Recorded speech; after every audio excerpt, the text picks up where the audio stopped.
bem-vindo a mais um culto da Primeira Igreja Batista em Francisco Curado. O nosso muito obrigado, esperamos que você permaneça conosco até o final deste culto. Aproveitando a oportunidade, eu gostaria de fazer 2 pedidos para você. Primeiro, que você não se esquecesse de dar um like em nosso culto. Não se esqueça, se você deixar para o final, você não conseguirá dar o like. Então dê o like agora, aproveite a oportunidade enquanto você está aí me ouvindo. Dê o like no nosso culto, isso para nós é muito importante. E em segundo lugar, a gente gostaria que você compartilhasse o nosso culto. Isso para nós também é muito importante, o compartilhamento. Compartilhe o nosso culto, compartilhe para um amigo, para um vizinho, para alguém que você tem amizade, ou mesmo aquelas pessoas que estão um pouco distantes, você também pode compartilhar o nosso culto. O nosso muito obrigado e esperamos que você permaneça conosco até o final deste culto. Nós vamos ouvir uma música e logo em seguida a gente retorna.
oportunidade de conhecer o pastor Eduardo, ainda quando adolescente, ou a gente poderia dizer pré-adolescente, isso foi no 6º ano. Tive a oportunidade de ser diretor da escola em que ele era aluno, e tivemos um encontro, que eu diria encontro não planejado, um encontro fortuito. O Eduardo encontrava-se numa situação extremamente delicada, e Deus me colocou nos caminhos dele. E os nossos caminhos, eles começaram, a partir de alguns momentos, nossos caminhos começaram a ser trilhados de forma paralela. E Deus o abençoou. Ele ouviu nossas indicações, foi para a igreja, se converteu. Deus o abençoou de forma muito especial. Deus já estava atuando em seu coração. A partir daquele momento dos nossos encontros, Deus atuou, levou ele para uma igreja, lá ele fez a sua decisão ao lado de Jesus, e Deus o chamou para o ministério. Hoje ele está aí estará falando ao meu coração, ao seu coração. Pastor Eduardo Fiore, muito obrigado, e que Deus te abençoe. A partir desse momento, o púlpito da primeira igreja batista em Francisco Morato é seu. Que Deus agracie o seu coração e derrame sobre os corações de todos os presentes nesse culto chamado culto jovem. Que Deus possa derramar a sua palavra aos nossos corações, e que todos nós saímos daqui alegres, felizes, porque ouvimos o que Deus queria falar aos nossos corações. Então, muito obrigado, bem-vindo, e leve um forte abraço para a sua esposa e também um abraço muito forte para a sua igreja. Lembrando-se que na sexta-feira estarei na sua igreja falando um pouco sobre a reforma protestante. Então, o nosso muito obrigado, que Deus te abençoe, e a partir desse momento o irmão estará falando aos nossos corações. Amém. 1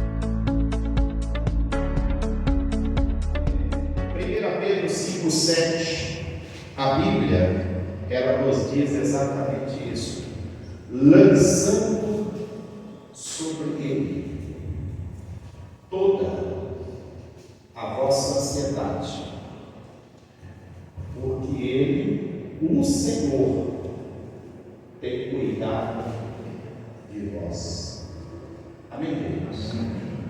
Quem está dizendo isso não é um aventureiro. Quem está dizendo isso não é alguém que não conhece o Senhor, que não andou com o Senhor. Quem está dizendo isso não é um iniciante, digamos assim. Não. Quem está dizendo isso para nós é o apóstolo Pedro. E Pedro está mostrando para nós aquilo que ele experimentou, aquilo que ele viveu, aquilo que ele recebeu do Senhor. Então ele está dizendo: lança sobre ele os vossos anseios, os vossos desejos, as vossas ansiedades, porque é ele, o Senhor, que cuida de vós. Então, este conselho da palavra é para mim. Eduardo, lança sobre ele a vossa ansiedade, ele que cuida de vós. Mas é para você, é para cada um de nós que aqui estamos presentes nesta noite, que estamos ouvindo essa palavra. E por que Pedro diz isso? Porque ele experimentou, onde ele experimentou o cuidado do Senhor? Ele experimentou o cuidado do Senhor em diversas áreas da sua vida.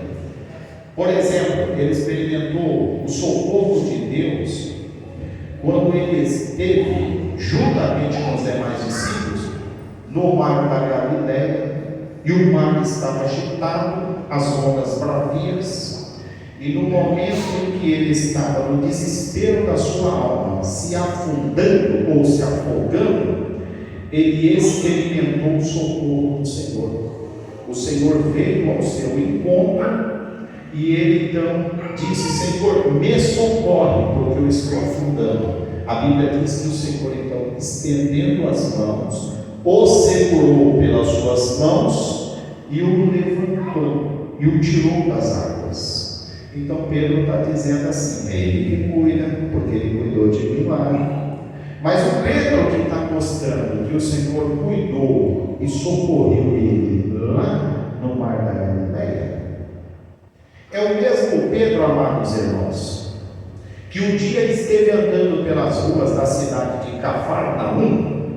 Aí a Bíblia diz assim, que os homens da cidade de Cafarnaum, os cobradores dos impostos dos templos, chegando-se a Pedro, disse para Pedro: Pedro, o vosso mestre não paga as dracmas ou os impostos? E Pedro respondendo disse sim.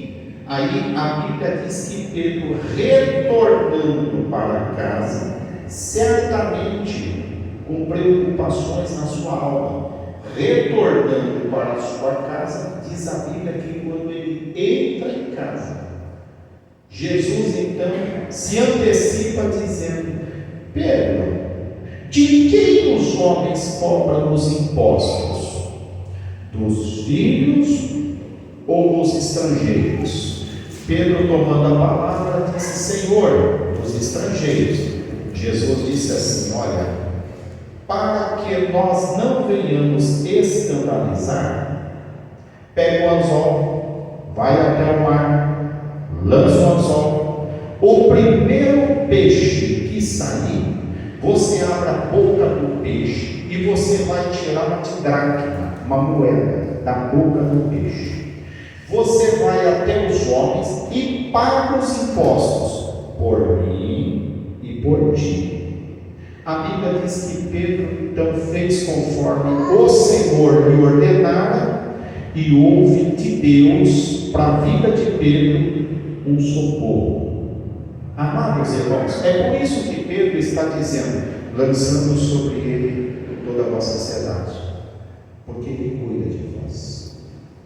O mesmo Pedro que experimentou o cuidado de Deus lá nas ruas de Cafarnaum, no mar da Galileia, é o mesmo Pedro que em Atos dos Apóstolos está na prisão, e a Bíblia diz: os soldados estão à sua volta, e esse Pedro que está na prisão, a igreja está orando, o Senhor visita Pedro. A Bíblia diz que as portas da prisão se abrem e Pedro sai de dentro da prisão. Há uma alegria no coração de Pedro, na alma de Pedro, porque antes estava preso, agora está solto, antes estava condenado, agora está liberto. Ele provou isso na sua alma, na sua vida, e porque ele experimentou o cuidado do Senhor, ele chega até nós e diz assim: olha, lança sobre ele toda a vossa ansiedade, porque ele tem cuidado de vós. O Senhor cuida do seu povo. Pastor Valdinei disse aqui que a igreja é a noiva do Senhor. Queridos irmãos, se nós cuidamos bem, ou pelo menos deveríamos de cuidar, né? Se nós cuidamos bem da nossa casa, né? Da nossa família, esposa, quanto mais o Senhor da sua igreja, porque a igreja é a noiva de Cristo. Então, se nós temos um cuidado com a nossa companheira, o Senhor ele tem um cuidado com a sua igreja. Amém, amados? Foi por isso que Jesus Cristo disse: não andeis, pois, ansiosos por coisa alguma, quanto ao que comer, quanto ao que vestir, olhai para as aves dos céus, elas nem semeiam nem colhem, contudo o vosso Pai Celestial as alimenta. Quanto mais a vós, nós, amados irmãos, nós provamos o cuidado de Deus, o amor de Deus, a graça de Deus, a misericórdia de Deus, a bondade de Deus, o socorro de Deus, a ajuda de Deus. Nós provamos tudo isso. Pastor, e quando é que nós provamos? Quando nós entendemos e lançamos sobre ele toda a nossa ansiedade. Ansiedade, irmãos, está associado ao desejo desenfreado, aquele sentimento que te traz uma certa perturbação, às vezes tira até mesmo o sono. traz uma angústia. Houve um momento na vida do salmista, no Salmo de número 42, o salmista vai dizer assim: disse a Deus a minha alma, por que te esqueceste de mim, Senhor? É uma queixa que o salmista faz, devido ao momento em que ele está vivendo, as circunstâncias, as dificuldades, os problemas, mas ele olha para dentro de si,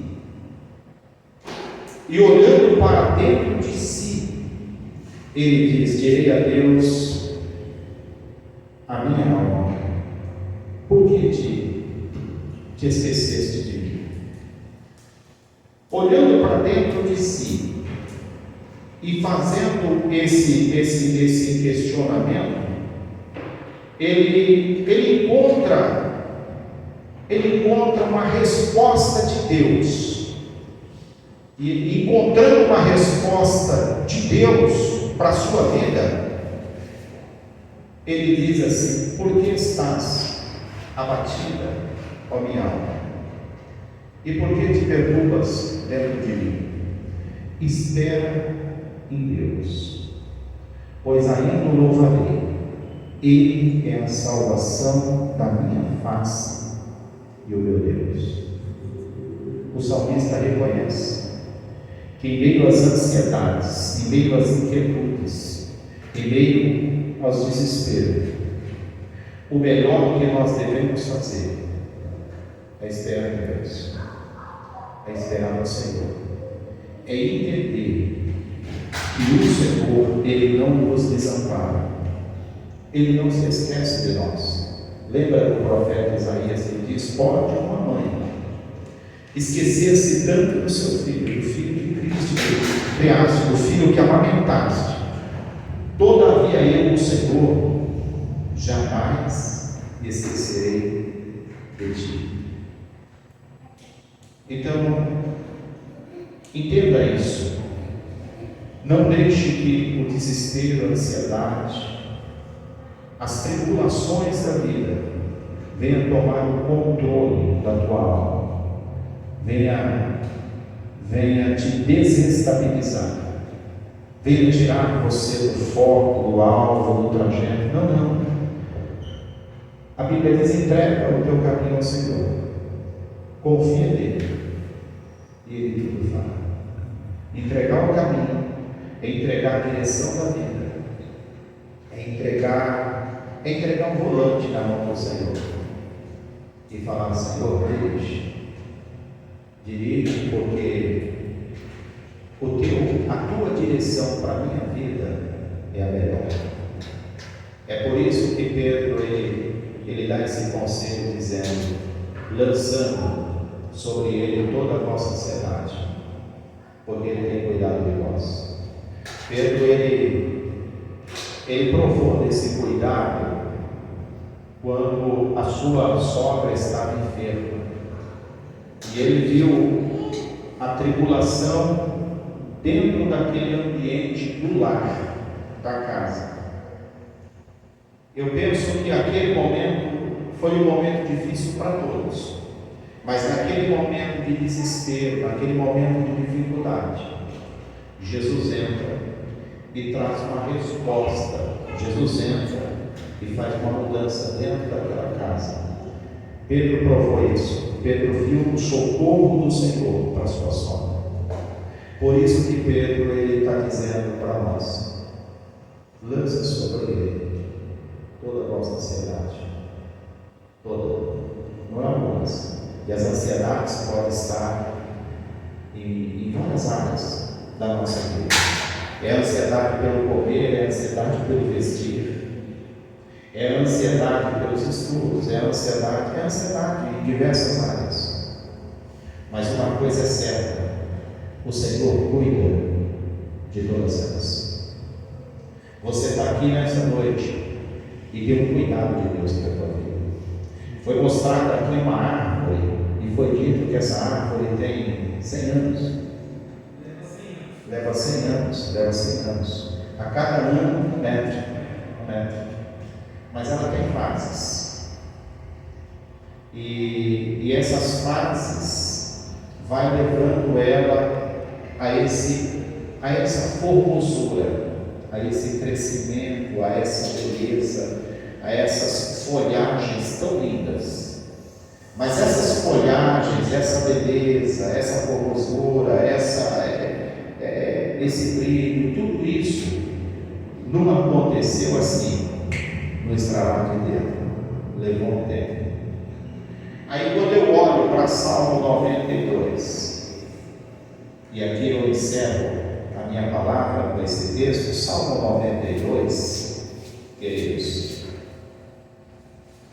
veja o que diz a palavra de Deus. Versículo 12, Salmo 92, versículo 12, diz assim: o justo florescerá como a palmeira, crescerá como o cedro no Líbano. Versículo 13: os que estão plantados na casa do Senhor florescerão nos átrios do nosso Deus. Versículo 14: e na velhice ainda darão o quê? Frutos, e serão o quê? Gostosos e vigorosos. Eu louvo a Deus, porque você que está aqui, você não está plantado em qualquer lugar. Não, a árvore tem que estar plantada no lugar certo, porque se ela estiver num solo que não vai dar a ela os nutrientes que ela precisa, certamente ela não vai crescer, ela morre, ela não vai se desenvolver, ela não vai mostrar o brilho que ela tem para mostrar, ela não vai florescer, as folhas não serão lindas, bonitas, mas quando ela está no solo, que é um solo rico, que tem os nutrientes que ela precisa para que ela possa se desenvolver e crescer, então ela vai crescer de uma forma muito bonita. A Bíblia está dizendo que essa árvore plantada na casa do Senhor, ela cresce, ela floresce, ela fica bonita, e na velhice ela ainda continua dando frutos. Eu louvo a Deus, porque essa igreja está plantada na casa do Senhor. Aleluia. E se já deu frutos, a Bíblia diz que vai continuar dando. Amém? Então deu frutos em janeiro, fevereiro, março, estamos agora em outubro, vai continuar dando. É 2022 fruto, 2023 fruto, 2000. Pastor, mas sou muito novinho. E na velhice? Continua dando frutos. Continua dando frutos. Amém, igreja? Que Deus em Cristo continue vos abençoando. Muito obrigado por essa oportunidade. E o meu amor e minha gratidão ao Senhor pela vida da igreja e pela vida do pastor Valdir. Muito obrigado. Deus abençoe a todos.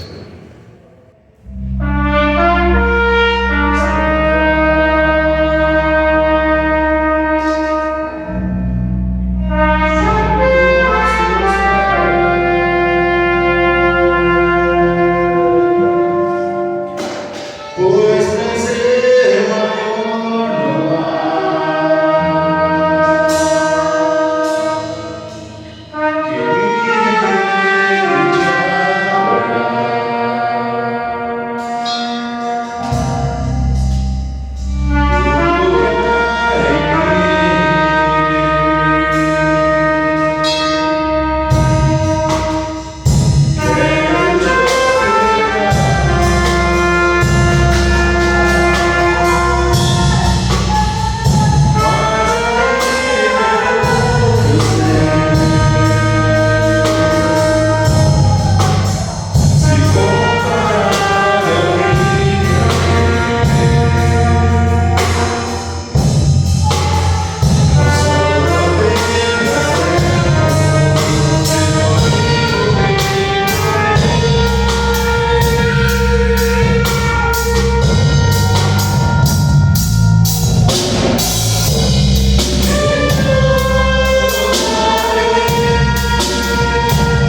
Ao final do nosso culto, o nosso muito obrigado por você ter participado conosco, ter estado conosco até o final desse culto. E gostaríamos de convidá-los para que você volte no próximo domingo, neste mesmo horário. Nós contamos com a sua participação, a sua presença, a sua audiência, seu estar conosco faz muito bem. Então, nosso muito obrigado e que a tua semana seja uma semana extremamente abençoada, uma semana rica, uma semana frutífera e uma semana abençoadora. Então, que Deus abençoe. Nosso Pai, muito obrigado, ó Deus, pelos momentos que passamos juntos, ó Deus. Abençoe teus servos e as tuas servas, ó Deus, e também todos aqueles, ó Deus, que estiveram ouvindo, ó Deus, a nossa voz, participando, ó Deus, desse culto. Muito obrigado, ó Deus, em nome de Jesus. Amém. Amém. Até o próximo domingo, uma boa semana e que Deus te abençoe.